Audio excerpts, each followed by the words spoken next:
아멘.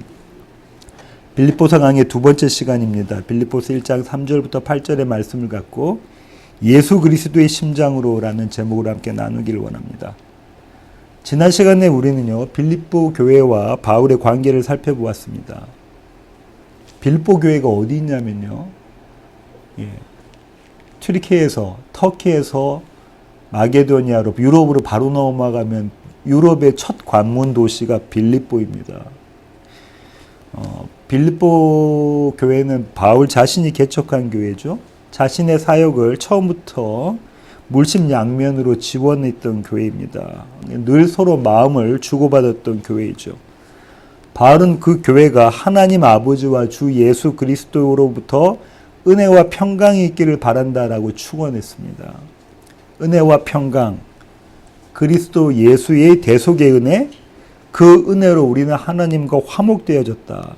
또한 은혜로 얻은 믿음은 오늘 우리의 삶에 평강의 모습으로 나타난다라고 말씀드렸고요. 어떻게 그렇게 평강의 모습으로 나타나죠? 하나님을 더욱 알아감으로 그분을 더욱 믿게 되고, 그분을 더욱 아는 것으로 그분을 더욱 믿게 되고요. 나의 불가능을 더 자주, 더 많이 발견하면서 그분을 내가 더 의지하게 되는 방식으로, 그렇다는 거죠.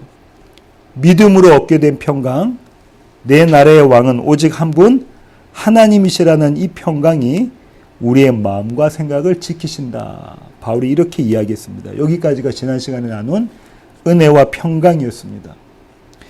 오늘 본문은요, 바울이 하나님께 감사하는 것으로 시작합니다. 나는 하나님께 감사한다. 모든 성경 번역본은요, 영어나 한글이나 마찬가지고요. 1절부터 8절까지 여러 문장으로 나눠져 있지만 원래 헬라어 원어 성경은 단 한 문장이에요. 3절부터 8절까지가. 어마어마하게 긴 문장인데 이게 한 문장이라고요. 요즘에는 독자가 읽기 쉽게 글을 쓰는 글을 좋은 글이라고 합니다. 심지어는 학술 논문에서까지도 가독성이 좋게 읽기 쉽게 쓰라고 하죠. 그러니까 요즘 같으면 바울의 장문은 낙제 점수를 받았을 것 같습니다. 문장이 길면 어떤 문제점이 있냐면요, 여러 가지 해석을 가능하게 해요. 그래서 오늘 본문을 바라보는 해석들이 여러 가지가 있습니다. 번역본들도 그래서 많이 다르고요. 하지만 바울이 전하는 메시지는 분명합니다. 본문의 내용을 살펴보기 전에 구조를 먼저 보려고 하는데요. 대부분의 신학자들은 3절부터 6절까지를 한 달락으로 보고요. 7절부터 8절까지를 또 한 달락으로 봅니다. 한 문장이라고 말씀드렸으니까 3절부터 6절까지가 주절이에요. 메인 클로즈, 주절. 그 다음에 7절부터 8절까지가 그 주절을 꾸미는 절입니다. 원인, 이유가 뭐라는 걸 밝혀주고 있는데요. 7절과 8절이 3절부터 6절까지의 이유가 되는 겁니다. 바울이 하나님께 감사하는데 그 이유가 이것이다라고 설명한 게 7절부터 8절이에요. 3절에서 바울은 빌립보 교회를 생각하면서 하나님께 감사합니다. 그리고 4절부터 이어서 감사의 내용을 언급하고요.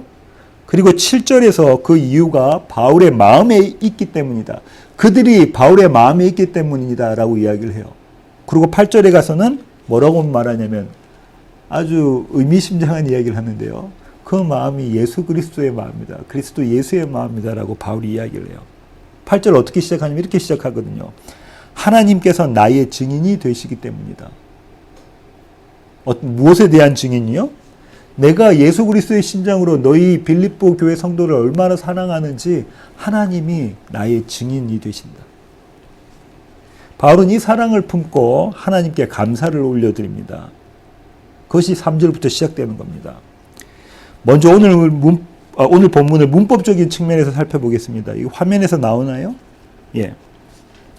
번역본들은 여러 동사들을 나열했지만요, 헬라어 성경의 3절부터 6절까지가 단 하나의 동사로 되어져 있습니다. 그 단 하나의 동사가 무엇이냐면 감사하다예요. 감사한다. 나는 하나님께 감사한다가 메인 아이디어입니다. 그러니까 오늘 본문의 중심은 나는 하나님께 감사한다. 그런데 여기 덧붙여진 구절이 뭐냐면 너희를 생각할 때마다가 있는 거예요. 내가 너희를 생각할 때마다 나는 항상 하나님께 감사한다. 4절부터 8절까지는 이 중심 구절에 대한 설명입니다. 앞서 말씀드린 것처럼 동사가 한 개밖에라고 그랬어요. 뭐라고요? 감사한다라는 동사 하나인데, 그럼 나머지 동사들은 다 뭐냐라고 하면 분사입니다. 그 중에서 대표적인 분사가 4절에 나와 있습니다. 간구하다, 기도하다라는 분사가 있고요. 6절에 확신하다라는 분사가 있어요. 그럼 이 두 분사가 뭘 설명해 주고 있냐면 감사하다라는 걸 설명하고 있는 겁니다. 내가 하나님께 감사한다. 기도하면서 감사한다. 확신하면서 감사한다라는 거죠. 먼저 4절의 분사 기도하다를 살펴보겠습니다. 이 분사는 이렇게 해석할 수 있습니다. 내가 기도하면서 하나님께 감사한다. 내가 기도할 때에 하나님께 감사한다. 내가 기도하는 것으로 하나님께 감사한다. 이렇게 번역을 할 수 있거든요. 누구를 위한 기도를 한다는 거죠? 빌립보 교회의 모든 성도들, 성도 한 명 한 명을 위해서 기도할 때 내가 감사한다는 거예요. 무엇과 함께 감사한다냐면 기쁨과 함께 감사한다는 거예요. 넘치는 기쁨으로 드리는 기도라는 거죠. 왜 바울이 기뻐했냐면 그 다음에 나오는데 교제 때문에 기뻐했다고 해요. 우리 성경에는 뭐라고 번역되어 있냐면 참여라고 되어 있습니다. 교제. 헬라어는 코이노니아인데요. 조금 이따 그 의미를 조금 더 살펴보겠습니다. 근데 무슨 교제냐고요? 복음의 교제. 복음의 교제 때문에 내가 기뻐하는데 그 기쁨을 가지고 내가 기도하면서 하나님께 감사한다는 겁니다. 이 복음의 교제는 바울과 빌립보 교회 간의 이 복음의 교제는 첫날부터 지금까지 이어져 오고 있다라고 이야기하고 있습니다. 정리해보면 이렇습니다. 너희와 내가 갖고 있는 이 복음의 교제에서 나오는 기쁨으로 말미암아 내가 하나님께 기도하면서 감사한다. 6절의 분사는 확신하다거든요. 개역개정에는 확신하노라 이렇게 되어져 있습니다. 그죠? 그런데 이건 원어 성경의 문법과는 좀 다르고요. 내가 너희를 생각할 때마다 하나님께 감사하는데 어떻게 감사하냐면 확신하면서 감사한다는 거예요. 무엇을 확신하는가? 시작한 일을 끝마치실 것을 확신한다는 거예요. 시작한 일이 무엇이냐면 착한 일이라고요. 다른 말로 선한 일이죠. 누가 한 일이라고요? 하나님께서 하신 일. 그 착한 일을 하나님이 하셨다는 거고요. 누구에게 하신 일? 너희에게, 빌립보 교회 성도들에게 하신 일. 그 일의 마침은 언제라고 하냐면 그리스도 예수의 날, 그분이 다시 오실 때 그 일이 마쳐질 것이다. 근데 그 일이 반드시 마쳐질 것을 내가 확신한다. 정리해보면 이렇습니다. 너희 안에 착한 일을 시작하신 하나님께서 그 일을 마치실 것을 내가 확신하면서 나는 하나님께 감사한다는 거예요. 그리고 바울은요, 자신의 감사가 마땅한 이유를 7절과 8절에서 밝힙니다. 여기까지가 문법적으로 우리가 살펴본 겁니다. 이제부터 오늘 본문을 의미적인 측면에서 살펴보려고 하는데요. 다시 돌아가겠습니다. 3절에 이렇게 돼 있죠. 바울은 빌립보 교회를 생각할 때마다 하나님께 감사한다고 합니다. 어떻게 감사하냐면 항상 기쁨의 기도를 드리면서 감사한다고 해요. 그리고 이 기쁨의 원천은 복음의 교제라고 이야기했습니다. 앞서 이 교제라는 헬라어 단어가 코이노니아라고 말씀드렸는데요. 한글 개정에는 어떻게 번역됐다고요? 참여한다라고 번역되어 있습니다. 많은 영어 성경이 그렇게 번역하고 있습니다. 좋은 번역입니다. 하지만 부족해요. 코이노니아는 어떻게 번역하는 게 더 좋냐면 저는 교제가 더 편하다고 생각해요. 더 어울린다고 생각해요. 복음의 교제의 기쁨으로 이렇게 더 좋다는 겁니다. 그런데 이 교제가요, 그냥 가볍게 그냥 먹고 마시는 그 정도 수준의 교제가 아닙니다. 어떤 교제냐면 참여가 동반된 교제예요. 다시 말하면 동참하는 교제라는 거예요. 근데 이 동참이 어느 정도의 동참이냐면요, 내가 가진 것 중에 일부를 그냥 내어주는 것, 내가 가진 것 중에 일부를 내어주는 것, 이 정도의 동참이 아닙니다. 나를 내어주는 동참이라는 거예요. 나를 내어주는 참여라는 겁니다. 그런 교제를 한다는 거예요. 바울은 그들의 참여의 수준, 그들의 동참의 수준, 다시 말해 그들의 교제의 수준을 이렇게 말합니다. 7절 하반절입니다. 7절 하반절 함께 읽으시겠습니다. 나의 매임과 복음을 변명함과 확정함에 너희가 다 나와 함께 은혜에 참여한 자가 됨이라. 바울이 지금 옥중에 갇혀 있단 말이죠. 그죠? 예. 나의 매임과 복음을 변명함과 확정함에 너희가 다 나와 함께 은혜에 참여한 자가 되었다. 바울이 이렇게 말하고 있는 겁니다. 너희 모두가 나의 복음 전도 사역에 동참하고 있다라고 이야기하는 거죠. 지금 바울이 옥중에 갇혀져 있기 때문에 감금이죠. 자택감금. 옥중에 갇혀져 있기 때문에 모든 사람들이 바울과 만나는 것을 꺼려하고 바울을 돕는 것을 꺼려합니다. 왜냐하면 자칫 잘못했다가는 나까지 곤란해질 수 있기 때문에 그렇죠. 바울이 지금 이렇게 이야기하는 거예요. 모두가 꺼려하는 이 마당에 자칫 너희까지도 곤란하게 될지도 모르는 이 상황에서 너희는 변하지 않고 이 아름다운 일에 참여하고 있다는, 나를 위해서 기도하고 나를 지지해주고 나에게 후원금을 보내서 여기서 이 옥중에서 생활하게 하고 또 나로 하여금 이 옥중에서도 전도하게 만들고 있다. 너희가 그렇게 지금 나의 사역에 동참하고 있다, 참여하고 있다. 이게 교제입니다. 이것이 성도의 교제라는 거예요. 지금 바울은 빌립보 교회가 어디에 참여했다고 합니까? 은혜에. 빌립보 교회가 보여준 이 참여의 원천이 무엇이라고 하죠? 복음. 그리스도 예수의 복음이라고 합니다. 바울은 그와 빌립보 교회가 나눈 교제가 은혜의 복음이라고 말하고 있습니다. 은혜의 복음. 우리가 이렇게 지금 나를 내어주는 교제를 하고 있는데, 이렇게 동참하고 참여하고 있는데 이 원천이 뭐라고요? 그리스도 예수의 복음이다라는. 이 교제는 바울이 그들에게 전한 복음으로부터 시작했습니다. 사도행전 16장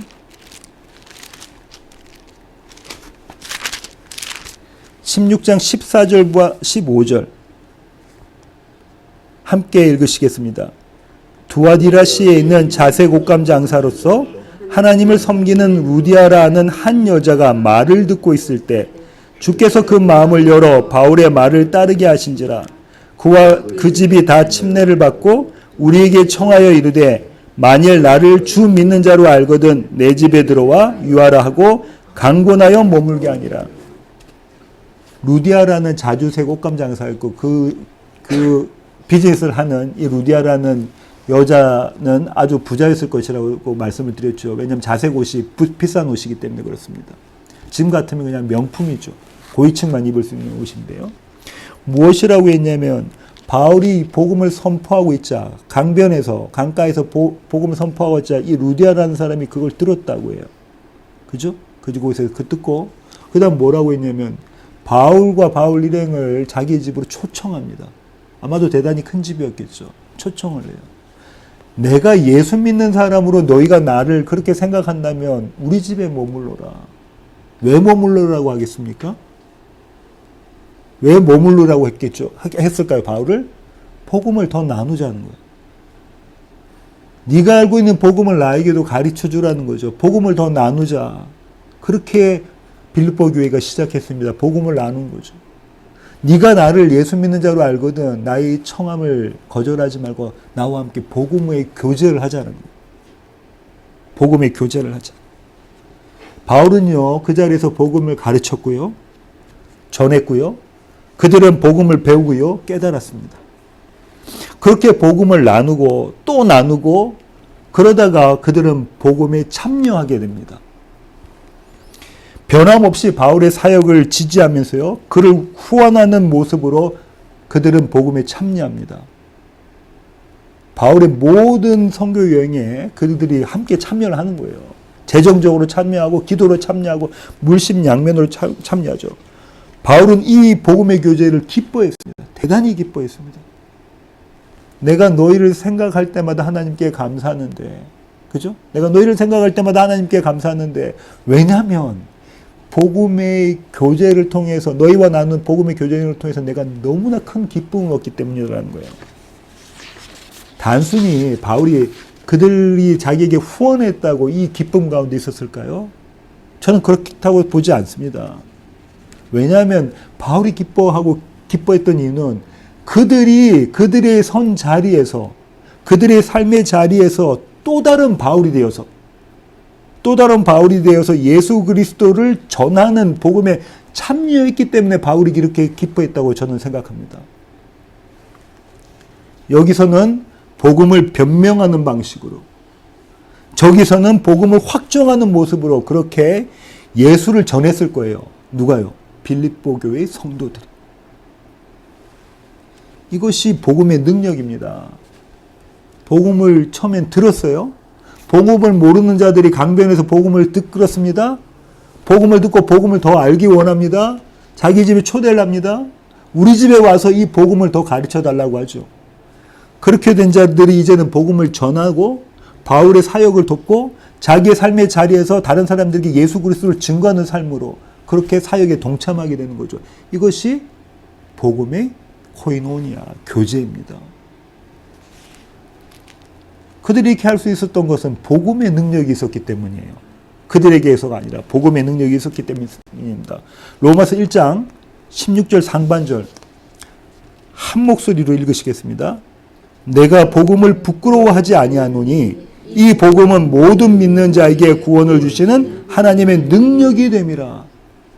이들 모두가 이렇게 생각했다는 거예요. 내가 복음을 부끄러워하지 않는다. 이 복음은 모든 믿는 자에게 구원을 주시는 하나님의 능력이기 때문이다. 복음을 이렇게 생각했기 때문에 바울이 지금 옥중에 갇혀 있어도 그 바울과 접촉하고 그를 후원하고 그를 지지하고 그러다 보면 잘못하면 자기도 덩달아 크리스찬이라고 붙잡혀 갈지도 모르는 이 상황 가운데서도 그들이 그 일을 해낼 수 있었던 것은 이 말씀 때문입니다. 그죠?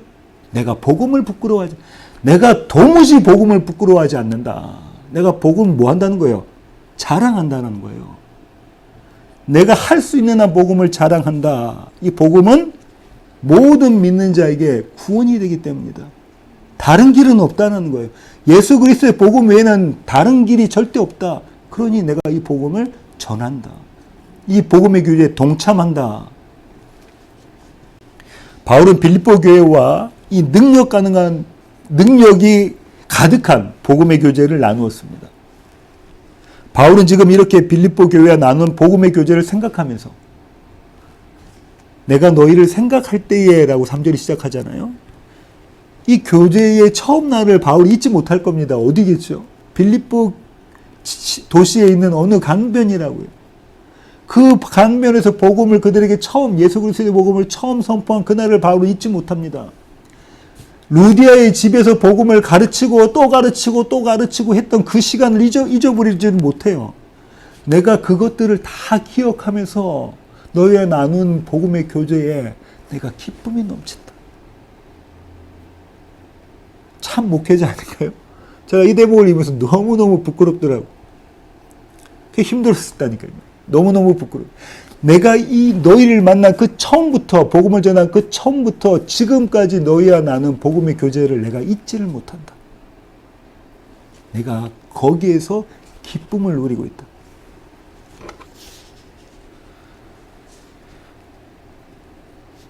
(7절) 상반절 다시 한번 읽어보겠습니다.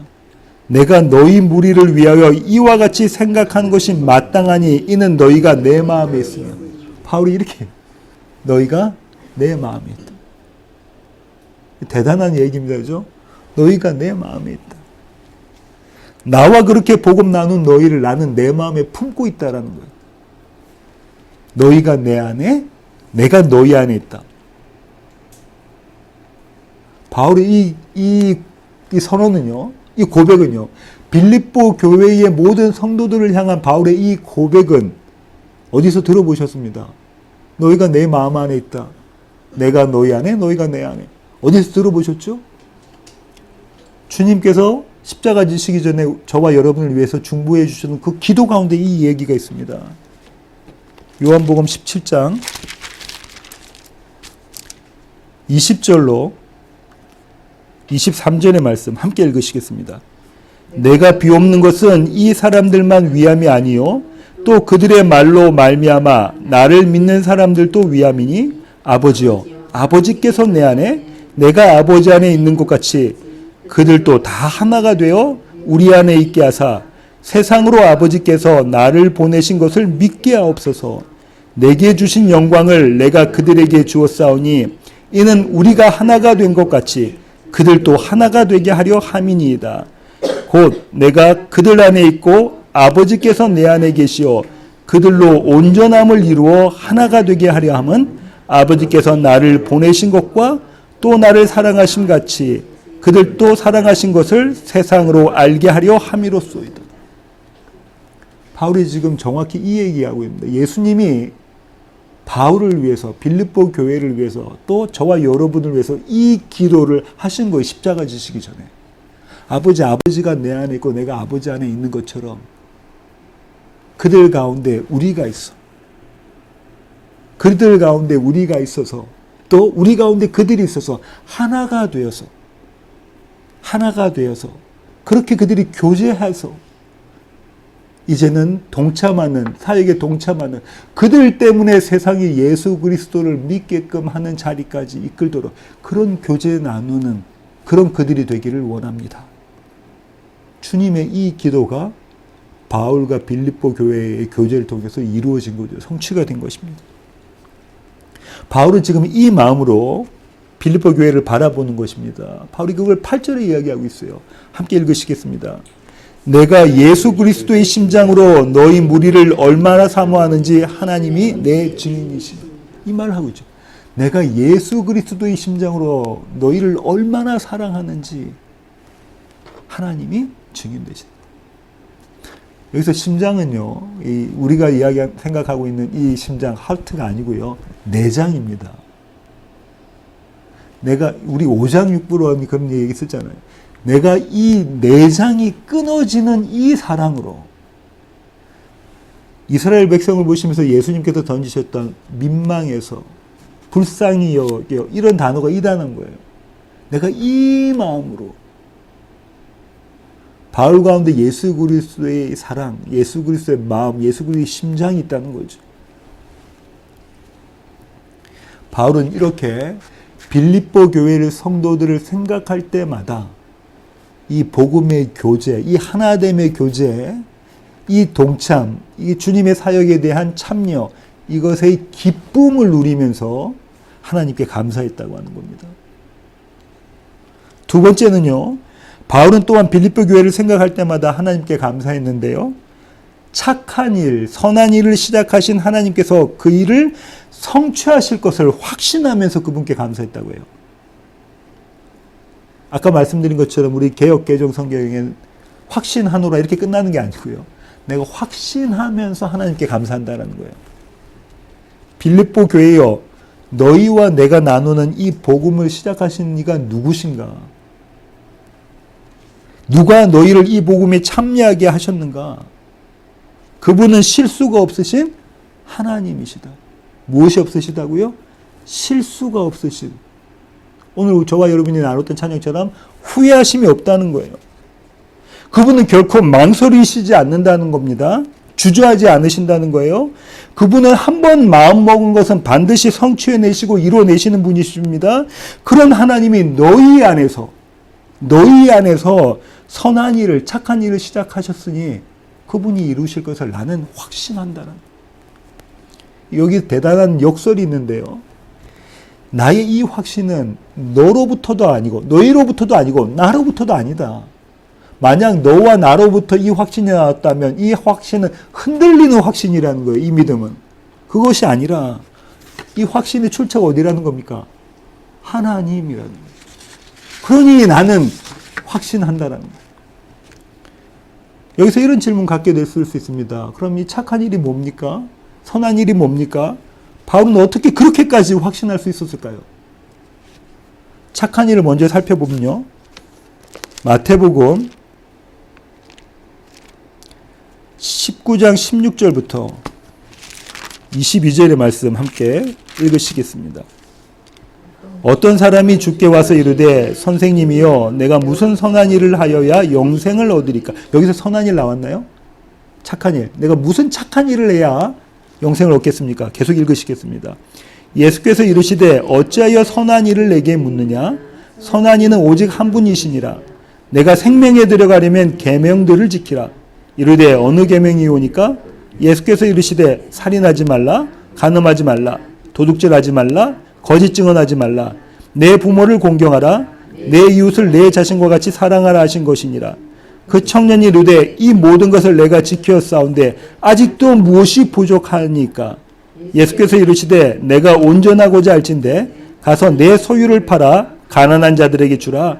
그리하면 하늘에서 보화가 내게 있으리라. 그리고 와서 나를 따르라 하시니 그 청년이 재물이 많으므로 이 말씀을 듣고 근심하며 가니라. 이 청년 모든 걸 손에 쥔 사람입니다. 그죠? 이 청년 부자였다고 그러고요. 율법을 다 지켜냈던 사람입니다. 대단히 윤리적이고 도덕적인 사람입니다. 우리가 생각했을 때 모든 걸 손에 쥐고 있는 사람이에요. 그 청년이 예수님께 와서 물어봅니다. 뭐라고요? 내가 어떻게 하면 선한 일을 하겠습니까? 무슨 말입니까? 내가 영생을 어떻게 하면 생명을 얻을 수 있겠습니까? 주님 뭐라고 하냐면 계명을 다 열고 해주시죠. 이거 해라. 청년 뭐라고 하죠? 내가 다 했습니다. 내가 다 했습니다. 그러니? 그럼 내가 이렇게 한번 질문해 볼게 라고 주님 말씀하시는 게 뭡니까? 네가 가진 것 다 팔아서 가난한 사람에 주고 너 빈손으로 나를 따르라는 거예요. 너 빈손으로 나를 따르라. 이 청년이 근심하고 갔다 오죠. 빈손으로 나를 따르라는 게 뭐냐면 복음에 참여하라는 거예요. 복음에 교제하라는 거예요. 그냥 내 손에 있는 거, 내가 쥐고 있는 거 조금 내어주면서 무슨 교제한다는 것이 아니라 복음의 교제라는 것은, 복음의 참여라는 것은, 복음의 동참이라는 것은 나를 내어주는 것이라는 거예요. 언제 나를 내어줄 수 있습니까? 내가 아무것도 아니다, 내가 가진 것이 전혀 없군요를 깨달을 때에 나를 내어줄 수 있는 겁니다. 그것이 복음의 참여라는 거죠. 이 부자 청년은 손에 쥔 게 너무 많으니 어떡하죠? 근심하며 돌아갔다. 무엇과 무엇을 지금 저울질한 겁니까? 영원한 생명과 그가 손에 쥐고 있는 물질을 저울질한 거예요. 도대체가 저울질할 수 없는 것임에도 불구하고 그는 그 두 가지를 저울질하고 있습니다. 그리고 어디를 선택했죠? 영원한 생명을 포기하고 물질, 내 손에 지금 보이고 있는 이것 선택한 거예요.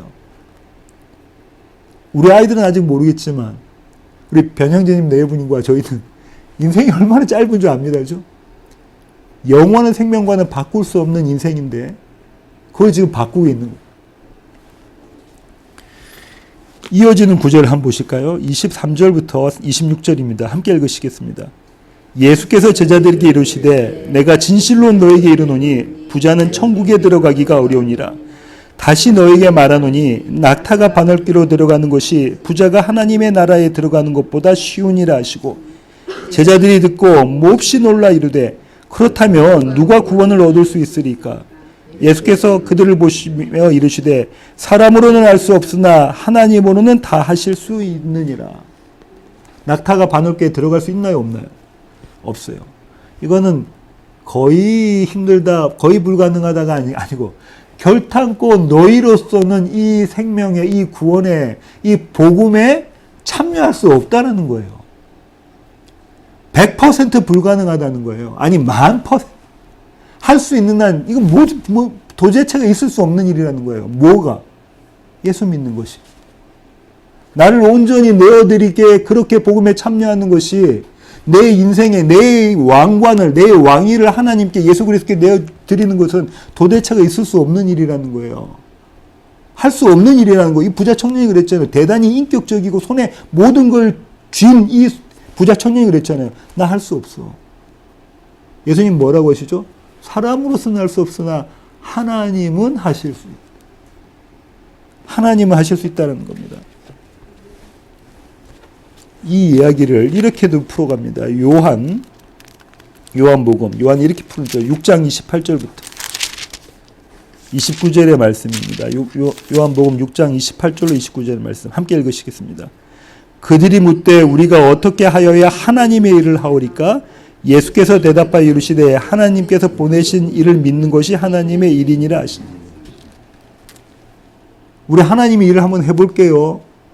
사람들이 이렇게 묻죠. 주님 뭐라고 말씀하시냐면 하나님의 일을 한다고? 하나님의 일이 도대체 뭡니까? 그러니까 하나님의 일은 나를 믿는 것이다. 이렇게 한번 생각해 볼게요. 그럼 저와 여러분이 예수님을 믿는다는 것은 우리의 능력으로 우리의 일을 함으로 되어지는 게 아니라는 거죠. 왜요? 하나님의 일이라는 거예요. 하나님이 하시는 일이라는 거예요. 아까 마태복음에서 봤던 부자 청년의 이야기처럼 하나님께서 하시는 일이 저와 여러분이 오늘 이 자리에 서서 예수님을 믿게 하셨다는 거예요. 도대체가 불가능한 일을 가능케 하셨다는 겁니다. 저와 여러분이 선 자리가 이런 은혜의 자리입니다. 이 착한 일을 시작하신 이가, 너희 가운데서 이 착한 일을 시작하신 이가 반드시 그 일을 마치실 것이다. 언제? 예수 그리스도가 다시 오실 그날에, 완성의 그날에 이 일을 성취하실 것이다. 지금 또 그 일을 하고 계신다. 지금 또 하나님은 너희 가운데, 우리 가운데 이 일을 하고 계신다. 바울이 이 사실을 확신했던, 그토록 확신했던 이유가, 그렇게 감사했던 이유가 뭐냐면요, 하나님께서 성경에 이 약속을 기록해 두셨어요. 하나님이 약속하셨기 때문에 그렇습니다. 이스라엘을 애굽에서 불러내신 하나님, 그것이 우리의 구원의 서정을 이야기해 주고 있는데요. 고린도전서로 가겠습니다. 고린도전서 10장 1절로 4절의 말씀 함께 읽으시겠습니다. 형제들아, 나는 너희가 알지 못하기를 원하지 아니하노니. 잠깐만요. 너희가 알지 못하기를 원하지 아니하노니. 뭐 하겠다는 거예요? 너희가 반드시 이걸 알아야 된다는 거예요. 이중부정이 강한 긍정이잖아요. 너희가 반드시 이걸 알아야 돼. 계속 읽으시겠습니다. 우리 조상들이 다 구름 아래에 있고 바다 가운데로 지나며 모세에게 속하여 다 구름과 바다에서 침례를 받고, 바다에서 침례를 받고, 홍해를 건넌 게 뭐라고요? 침례 받은 것이다. 계속 읽으시겠습니다. 다 같은 신령한 음식을 먹으며 다 같은 신령한 음료를 마셨으니 이는 그들을 따르는 신령한 반석으로부터 마셨으며 그 반석은 곧 그리스도시라. 만나와 생수가 뭐라고요? 반석의 생수가 예수 그리스도시다. 홍해를 건너면 그 다음에 다시 홍해를 건너서 애굽으로 돌아갈 수가 있습니까? 아니요. 하나님이 시작하신 일입니다. 애굽에서 불러내신 일, 착한 일을 하시는 그 하나님께서 이제 그 착한 일을 이스라엘 가운데 시작하셨어요. 홍해를 건너게 하셨죠. 다시 돌아갈 수 없어요. 그런데요, 홍해를 건너게 하신 그 이스라엘 하나님께서 이스라엘을 어떻게 가나안까지 인도하시냐면요, 이렇게 인도하십니다. 출애굽기 13장 21절부터 22절의 말씀 함께 읽으시겠습니다. 여호와께서 그들 앞에서 가시며 낮에는 구름 기둥으로 그들의 길을 인도하시고 밤에는 불 기둥을 그들에게 비추사 낮이나 밤이나 진행하게 하시니 낮에는 구름 기둥 밤에는 불 기둥이 백성 앞에서 떠나지 아니하리라. 이스라엘이 애굽을 나와서 홍해를 건너갑니다. 이제 다시 돌아갈 수 없습니다. 가나안 지역을 걸어가고 있을 때, 이 광야를 지나가고 있을 때 낮에는 구름 기둥이, 밤에는 불 기둥이 이들을 인도합니다. 그렇죠? 우리는 이걸 마치 설화처럼 생각할 수 있는데 그렇지 않습니다. 하나님이 이스라엘 백성에 그렇게 하셨다는 거예요. 한번 이렇게 생각해 볼까요? 광야라면은 지금 풀 한 포기도 잘 자라날 수 없는 그 땅입니다. 펄펄 먼지가 난 땅일 거예요. 그 메마른 황량한 광야길을 누가 걸어갔습니까? 누가 걸어갔나요? 이스라엘 사람들이 걸어간 거예요. 하나님의 백성이라고 불리는 이스라엘 사람들이 걸어갔다는 거예요. 저와 여러분이 걸어갔다는 겁니다. 우리의 인생을 누가 산다고요? 저와 여러분이 사는 겁니다. 그런데요, 누가 그들을 그 길을 걷게 하셨다고 합니까? 하나님이 하셨다고 합니다. 여호와 하나님이. 무엇으로? 불기둥과 구름기둥으로 그들을 인도하시면서. 우리 이렇게 생각할 수 있습니다. 저와 여러분의 신앙생활이 우리가 어떤 믿음의 실력을 발휘해서 해낼 수 있는 것이라고 착각할 수 있죠. 이스라엘 백성들을 한번 보세요. 하나님께서 지금 말도 안 되는 여정을 끌고 가고 계시는 거예요. 그죠? 낮에는 구름기둥으로 밤에는 불기둥으로 끌고 가고 계십니다. 이들이 거기서 뛰쳐나가고 싶지 않았겠습니까? 이제 막 장막 쳤는데, 그 어마어마한 200만이 넘는 그 사람들이 이제 막 장막 쳤는데 하루 이틀 며칠 지나고 난 다음에 장막 꺼다가 움직인다고 하고, 어느 정도 가고 나면 좀 더 갔으면 좋겠는데, 진도가 나갔으면 좋겠는데 거기서 몇 개월 있게끔 하시고, 이런 얄궂은 하나님, 이런 제멋대로 하나님, 이런 계획 없으신 하나님을 이스라엘 백성들이 좋아했겠습니까? 저와 여러분 같으면 좋아하겠습니까? 아무런 대책이 없으신 하나님 그분을 좋아하겠어요? 신뢰하겠어요? 그런데 그들이 지금 하나님 인도하심 따라가고 있다니까요. 왜요? 구름 기둥과 불 기둥 때문에 그래요. 낮에 구름 기둥이 없으면 이들은 어떻게 되냐면 광야에서 다 타 죽어버립니다. 구름 기둥이 해를 가리지 않고 있으면 그 뜨거운 광야의 복사열 때문에 그 사람들이 다 타 죽어요. 갈증으로 죽게 돼 있단 말이죠. 그럼 이들은 어쩔 수 없이 나는 그렇게 하고 싶지 않아도 그 구름 기둥 밑에 들어가 있어야 되는 거예요. 왜? 그래야 그들이 살 수 있거든요. 밤에는 어마어마하게 추운 날씨라고 합니다. 제가 가보지 못했지만. 그 불기둥이 없으면 어떻게 된다고요? 추워 죽는 거예요, 이제는. 그러니까 이제는 저 하나님 내가 도대체 믿을 수가 없어 하는 그 하나님의 말을 안 듣고 내 맘대로 가고 싶어도 가질 못해요. 왜냐하면 조금만 벗어가면 밤에 추워서 얼어 죽으니까. 어쩔 수 없이 가는 겁니다. 어쩔 수 없이 뭐를? 구름 기둥과 불 기둥, 요 하나님을 의지하면서 그들이 그렇게 걸어가고 있는 거예요. 그것이 하나님의 인도하심이에요. 바울이 지금 그 얘기하고 있습니다. 너희 안에서 착한 일을 시작하신 그분이, 그 하나님이 완성의 때까지 너희를 그렇게 끌고 가실 것이다. 내가 그걸 확신한다. 하나님이 근데 왜 그렇게 하셨어야 돼요? 안 하셔도 되잖아요. 그렇게 말도 안 듣는 그들을 돌아서면 하나님을 욕하고, 모세를 욕한다는 하나님 욕하는 거거든요. 그들 욕하는 거 이유가 있습니다. 목이 마르니까 물 달라고 욕하는 거고, 매일 똑같은 음식 먹으니까 아니요, 나 고기 좀 먹고 싶다고 이야기하는 거. 만나 그거 갖고는 안 돼요. 그죠? 왜 이렇게 빨리, 이렇게 뭐 40년 동안 돌아갑니까? 질러서 가면 금방 갈 것을. 다 합당한, 합리적인 이유가 있는 거예요. 저와 여러분이 쏟아내는 이유란 말이죠. 이런 이스라엘을 그냥 내버리셔도 되는데 하나님 그렇게 하지 않으시고 끝까지 그들을 품고 가십니다. 그들을 내 안에 품고. 하나님 그렇게 품고 가시는 거예요. 마치 암탉이 병아리를 품듯이. 느헤미야는 이렇게 얘기합니다. 느헤미야 9장 19절입니다. 함께 읽으시겠습니다. 주께서는 주의 크신 긍휼로 그들을 광야에 버리지 아니하시고 낮에는 구름 기둥이 그들에게서 떠나지 아니하고 길을 인도하며 밤에는 불 기둥이 그들을 갈 길을 비추게 하셨사오며. 왜 그렇게 하셨다죠? 주의 크신 긍휼로 그들을 광야에 내버려두지 않으죠. 광야가 저와 여러분의 인생의 시간입니다. 우리가 몇 세까지 살지 모르겠지만 이 시간이라고요. 그 광야에 그대로 내버려 두지 않으시고, 내버려 두시는 건 주님께서 택하시지 않은 백성들을 내버려 두시는 것, 그것이 심판이에요. 그것이 저주예요. 내버려 두지 않으시고 구름 기둥과 불 기둥으로 인도해 가시고, 주님이 끌고 가고자 하시는 방향으로 끌고 가신다는 거예요. 저와 여러분을. 왜요? 주의 크신 긍휼로. 그 긍휼이 어떤 거라면, 아까 이 4장에서 나와 있는 그 사랑이라고 그랬잖아요. 바울이 그 사랑으로 지금 빌립보 교회를 사랑한다고 얘기했잖아요. 그 예수의 심장으로 사랑한다고 이야기했잖아요. 여호와께서 이 4장에서 이 내 속에서 끌어나오는 그 너희에 대한 내가 그 사랑으로 이렇게 끌고 가신다는 거예요. 바울이 그걸 본 겁니다. 이 여호와 하나님을 나는 확신한다. 나는 신뢰한다. 이 확신을 갖고서 내가 너희를 생각할 때마다, 빌립보 교회 성도들을 생각할 때마다 나는 이 확신을 갖고서 여호와 하나님께 감사한다. 하나님의 이 마음이 고스란히 드러난 자리가 역시 주님의 기도의 자리입니다. 겟세마네 기도의 자리예요.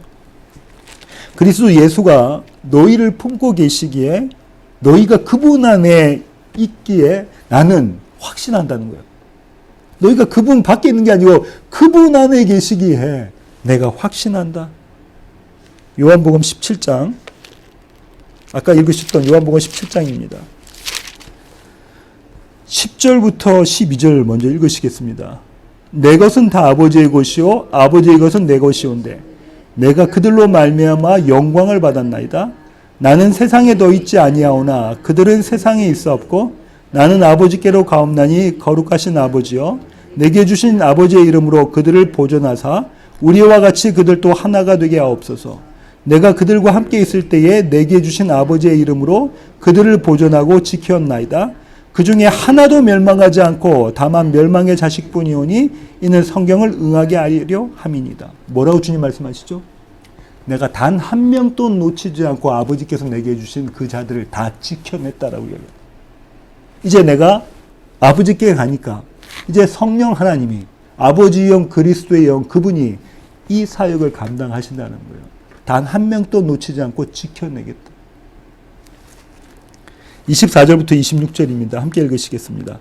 아버지여 내게 주신 자도 나 있는 곳에 나와 함께 있어 아버지께서 창세전부터 나를 사랑하심으로 내게 주신 나의 영광을 그들로 보게 하시기를 원하옵나이다. 의로우신 아버지여 세상의 아버지를 몰랐어도 나는 아버지를 알았사옵고 그들도 아버지께서 나를 보내신 줄 알았사옵나이다. 내가 아버지의 이름을 그들에게 알게 하였고 또 알게 하려니 이는 나를 사랑하신 사랑이 그들 안에 있고 나도 그들 안에 있게 하려 함이니이다. 아버지 하나님께서 예수 그리스도를 사랑하신 그 사랑이 저와 여러분 가운데 있습니다. 바울은요, 지금 이 마음으로 빌립보 교회를 바라봅니다. 다시 8절에 뭐라고 되어 있죠? 한번 크게 읽으실까요? 내가 예수 그리스도의 심장으로 너희 무리를 얼마나 사모하는지 하나님이 내 증인이시다. 여기 예수 그리스도 심장이에요. 아까 예수 그리스도 심장이 나오는 겟세마네 기도의 장면이 있었잖아요. 내가 이 심장으로 너희를 얼마나 사랑하는지 하나님이 내 증인이 되신다. 바울은 하나님이 이 일을 성취하실 것을 확신했습니다. 이 확신을 가득했어요. 그리고 이 확신으로 감사했습니다. 오늘 설교의 결론을 맺도록 하겠습니다. 저는요, 우리 시애틀 예수한교회가 바울이 누렸던 이 기쁨을 누리기를 원합니다. 어떤 기쁨요? 복음의 교제의 기쁨. 그리스도 예수의 복음을 가르치고 배우고 나누고 전하는 이 복음의 교제가 우리 가운데 풍성해지기를 원합니다. 가르치고 배우는 일에 힘을 쓰고요. 나누고 전하는 일에도 힘을 쓰시기를 원합니다. 그렇게 그리스도 예수의 제자와 증인의 삶을 살아내시기를 원합니다. 어디 멀리 선교 여행 가도 좋습니다. 단기 선교 가도 좋아요. 하지만 빌립보 교회가 보였던 것처럼 삶의 자리에서 내가 살고 있는 이 자리, 이 형편에서 그리스도 예수의 복음을 전하시고 그리스도 예수의 복음을 더 알기를 원하시고 저는 우리 시애틀 예수한교회가 바울이 가졌던 이 확신을 갖기를 원합니다. 이 확신의 출처는 저와 여러분이 아니에요. 우리의 감정인과 우리의 열심으로 만들어낼 수 있는 확신이 아닙니다.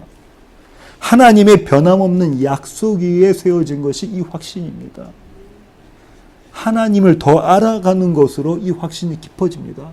다시 재차 말씀드리는데 하나님을 더 알아가는 것으로 이 확신이 깊어져요. 지난번에 말씀드렸잖아요. 변형재님 네 분이 저를 더 알아갈수록 이번 같은 경우에 저를 더 알아갈수록 더 믿게 된다는 것. 동일합니다. 우리가 하나님을 알기를, 하나님의 말씀을 알기를 더 사모해야 된다는 거죠. 이 확신이 깊어지기를 원합니다. 마지막으로는요, 저는 우리 시애틀 예수한교회의 모든 가족들이 서로 사랑하기를 원합니다. 바울이 이렇게 이야기했습니다. 내 안에 너희를 품었다. 내 마음에 너희가 있다. 내 안에 너를 품은 사랑이 있다. 예수 그리스도의 심장으로 내가 너희를 품었다. 예수 그리스도의 심장으로 내가 기뻐한다. 그리고 확신한다. 이 사랑으로요. 서로를 진심으로 사모하기를 원합니다. 그리고 같이 한번 얼굴 한번 볼까요? 예수 그리스도의 심장으로 이 사랑으로 서로 사랑하시는 시애틀 예수한교회 모든 교회 가족 되기를 원합니다. 기도하시겠습니다. 주님 그렇습니다. 바울이 빌립보 교회를 생각할 때마다 하나님께 감사했습니다. 복음의 교제가 쏟아내는 그 기쁨 가운데서 기도하면서 하나님께 감사했고 하나님께서 처음부터 마지막 날까지 이루실 그 일들을 확신하면서 감사했습니다. 하나님, 이 감사가 저희 가운데 있게 하여 주시옵소서. 우리의 실력이 아니라 하나님께서 이루시는 이 일들을 바라보며 하나님께 감사 올려드리는 시애틀 예수한교회 모든 교회 가족 되게 하셔 주시옵소서.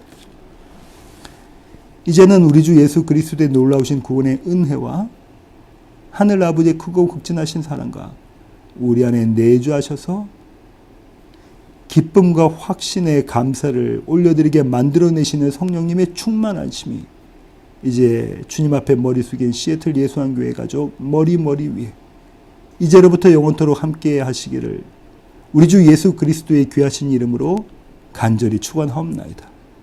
아멘.